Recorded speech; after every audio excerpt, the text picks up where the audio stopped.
Chapitre 3. Lisa a peur de RER.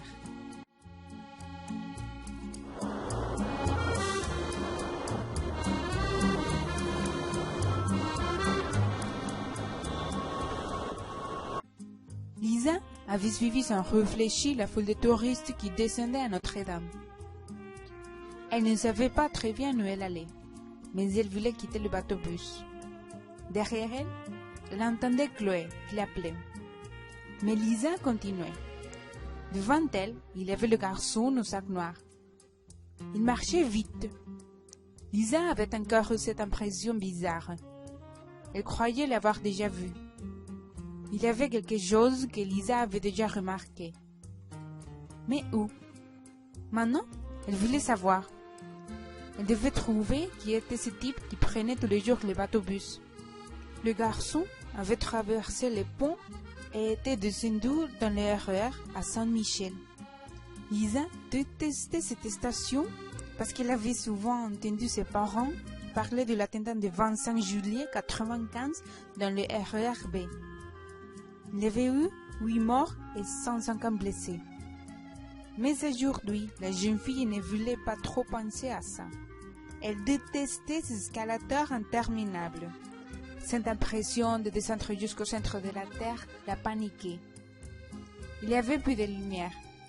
Lisa ne voulait pas perdre le garçon des yeux. Il n'y avait pas un chat, ce qui était normal pour un cansoute.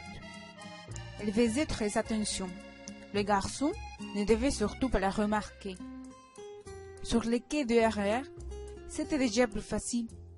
Les gens allaient et venaient. Mais ensuite, dans la voiture vide du RER, c'était plus difficile. Le garçon était descendu à la gare du Nord. Derrière lui, Lisa courait presque. Il marchait beaucoup plus vite qu'elle. 5 minutes plus tard, il entrait dans le métro à la Chapelle. Lisa se demandait jusqu'où le garçon voulait aller. Est-ce qu'il passait ses journées dans les transports en commun? Est-ce qu'il allait vraiment quelque part? Il était finalement sorti du métro à la station Blanche. Lisa ne se sentait pas très bien dans ce quartier qu'elle ne connaissait pas. Le garçon au vieux sac noir continuait d'aller tout droit, dans le rue Lepic.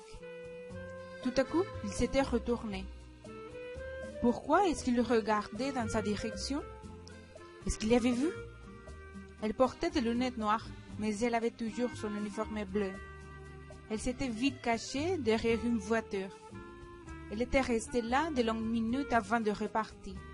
Mais le garçon n'était plus là. Mince. Mais où est-ce qu'il est? Elle croyait l'avoir perdu. Mais soudain, il était là, devant les 13 de la rue Lepic. Il entrait dans un bel immeuble. Elle voulait le suivre, mais impossible de rentrer sans les digicodes. Lisa avait décidé d'attendre dans le café du 15 de la rue Lepic, un vieux café des années 50. Ici le café de Dumoulin, le café d'Amélie Poulain, les films avec Audrey Tautou, pensait Lisa. La jeune fille découvrait seulement maintenant qu'elle était dans le quartier de Montmartre. Lisa avait attendu longtemps, puis elle était partie sans rien savoir sur le garçon, ni son nom, ni son âge, rien. Lisa marchait dans Montmartre sans savoir où elle allait. Elle voulait éviter le Sacré-Cœur pour ne pas rencontrer la foule de touristes avec leurs appareils photo. Rue des Abbesses, il y avait aussi pourtant beaucoup de monde, mais pas les mêmes personnes. Dans ce quartier, très à la mode, les jeunes regardaient les vêtements et les meubles dans les magasins branchés. Elle se demandait aussi pourquoi elle avait quitté le bateau-bus comme ça, sur un coup de tête. Maintenant, elle avait perdu son travail, c'était sûr. Comment pouvait-elle expliquer son départ à Patrick? Et qu'est-ce qu'il allait dire à ses parents? Arrête ton cinéma, Lisa, avait-elle pensé. Maintenant, tu rentres à la maison et au lit. Ça remue demain.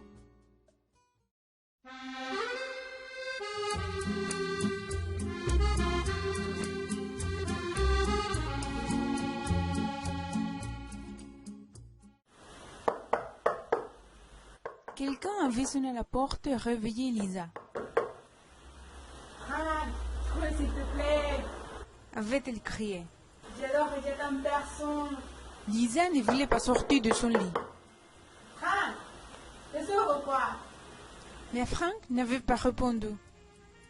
Il n'était peut-être pas là. Quelle heure était-il? D'heure? Le ciel était encore bleu. Le réveil indiquait 21h45. Lisa dormait depuis 1 heure seulement. Qui c'est? Avait encore crié Lisa derrière la porte. C'est Patrick! Oh non! Avait pensé Lisa qui mettait son jean. Il ne peut pas me laisser tranquille. Je veux voir personne. Mais elle avait répondu.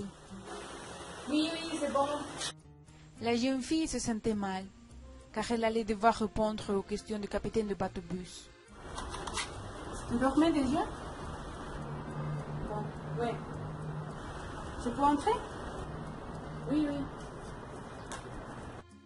Patrick s'était assis à la table de la salle à manger, pendant que Lisa allait chercher des verres à la cuisine. Il parlait de tout et de rien. Puis, Lisa était revenue et il lui avait dit « Je voulais m'excuser. » C'est un peu trop dur avec toi sur les bateaux. Je comprends que tu es une marine ce matin. Lisa avait regardé Patrick avec surprise. Mais non, ce n'est pas de ta faute. L'équipe n'est pas très folle. En plus, ce n'est pas facile de travailler avec lui. Non, mais pas du tout. En fait, je voulais te dire que j'étais vraiment content de toi. Tu peux bien sur le bateau. Lisa l'usinait. Patrick n'était pas en colère contre elle. Pourquoi? C'était tout le contraire. Il s'excusait et il est même désolé, lui demandait s'il voulait bien revenir sur le bateau-bus. J'ai dit aux autres que tu étais malade et que tu avais demandé si tu pouvais partir plus tôt. On sonnait à la porte. C'était Franck, qui avait oublié ses clés. Patrick s'était levé avec Lisa. Alors, c'est ton tour? Je me marre. Je reviens de la piscine. Aujourd'hui, il fait trop chaud pour travailler. Oui, tu peux le dire. Bon, allez, j'y vais. Bonne soirée et à demain. Alors, Lisa.